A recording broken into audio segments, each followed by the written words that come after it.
Sir, अभी आपने कचरे का क्योंकि जिक्र किया और शायद 5 लाख करोड़ का ये उद्योग है और लगभग 300 करोड़ सालाना इससे कमाया भी गया है। एक ये वेस्टर्न से एक हमने कुछ चीजों को अपनाया गांव तक ये पहुंचने में, लेकिन आपको लगता है कि गांव थोड़ा के मैं हाथ आपको तक सुधार देता हूं। हाँ सर, समय लगेगा। मैंने ये कहा था कि सॉलिड वेस्ट मैनेजमेंट और लिक्विड वेस्ट मैनेजमेंट ये 5 लाख करोड़ की इकोनॉमी बन सकती है। और मुझे बताते हुए खुशी हो रही है कि मैं अपने कॉन्स्टिट्यूंसी में नागपुर में मैं 8-9 साल से एक प्रोजेक्ट चलाता हूं कि टॉयलेट का पानी जो है वो शुद्ध करके हम महाराष्ट्र सरकार के कोराडी खापरखेड़ा बिजली केंद्र को देते हैं, जिसके कारण टॉयलेट का पानी बेचकर हमारे कारपोरेशन को 300 करोड़ रुपए साल के मिलते हैं। हाँ।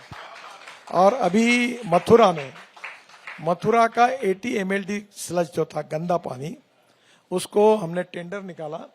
त्रिवेणी इंजीनियरिंग कंपनी ने हाइब्रिड एन्युटी में वो प्रोजेक्ट लिया। 40% हम दे रहे, 60% वो लगा रहे, और शुद्ध पानी इंडियन ऑयल रिफाइनरी मथुरा खरीद रही है 20 करोड़ में। उनके 5 करोड़ बच गए और मथुरा का इतना कचरा पानी भी साफ हो गया। तो मैंने ये कहा था कि ये सॉलिड वेस्ट और लिक्विड वेस्ट मैनेजमेंट की ये वेस्ट टू वेल्थ ये 5 लाख करोड़ की इकोनॉमी बन सकती है। और सर, रिसाइकल मटेरियल को भी आप काफी ज्यादा इस्तेमाल कर रहे हैं। देखिए, प्लास्टिक, कॉपर, मेटल्स और ग्लास, तीनों का रिसाइकलिंग हो सकता है। और जो ऑर्गेनिक वेस्ट निकलती है वो हमारे यहाँ ही प्रोजेक्ट चल रहा है, वो बायोडाइजेस्टर में डाल के मीथेन निकलता है और मीथेन से हमारे म्यूनिसिपल कॉर्पोरेशन में 28 टन CNG अब बनने वाला है। इंदौर में भी बना हुआ है। तो अब मैंने ये कहा था कि एक बार फ्लैश के लिए झगड़े होते थे कि फ्लैश के कारण एनवायरनमेंट का प्रॉब्लम था।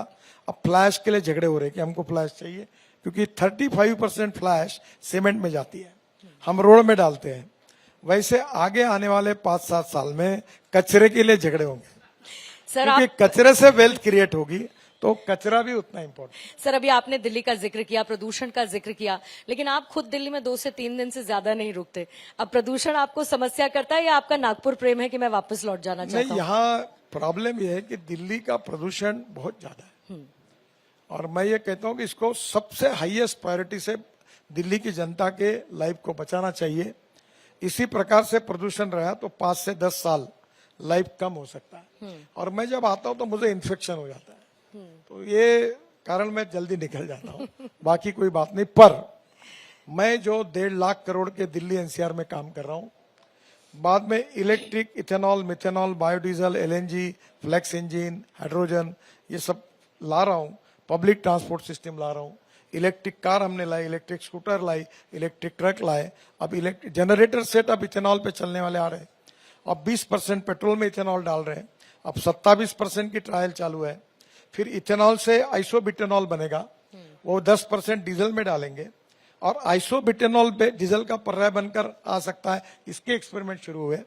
तो मुझे लगता है आने वाले समय में पूरा ईंधन, अब देखो मक्के का भाव, कॉर्न का भाव, अब राजस्थान, पंजाब, हरियाणा सब जगह मक्का लग रहा। क्यों? क्योंकि ब्रोकन राइस से, मक्के से, शुगर केन जूस से, मोलाइसिस से, बाम्बू से, पर्ली से इथेनॉल बन रहा है। और जब इथेनॉल बन रहा है तो जब 1200 रुपए क्विंटल मक्के का भाव था और MSP जो थी वो 1800 रुपए क्विंटल थी, पर जैसे हमने निर्णय किया कि मक्के से इथेनॉल बनेगा तो मक्के का भाव 2800 रुपए क्विंटल तक चला गया और किसान को ज्यादा पैसा मिला MSP से ज्यादा। इसका परिणाम ये हुआ कि हमारे यहाँ बिहार, UP, राजस्थान सब जगह मक्का 3 गुना बढ़ गया और किसान को इसका फायदा मिला। तो मैं चाहता हूं कि हमारा देश आत्मनिर्भर भी बने, हमारे देश में आत्मनिर्भर बनने के साथ किसान समृद्ध बने और उसके साथ इंपोर्ट कम हो, प्रदूषण कम हो और हमारे देश के युवाओं को रोजगार मिले।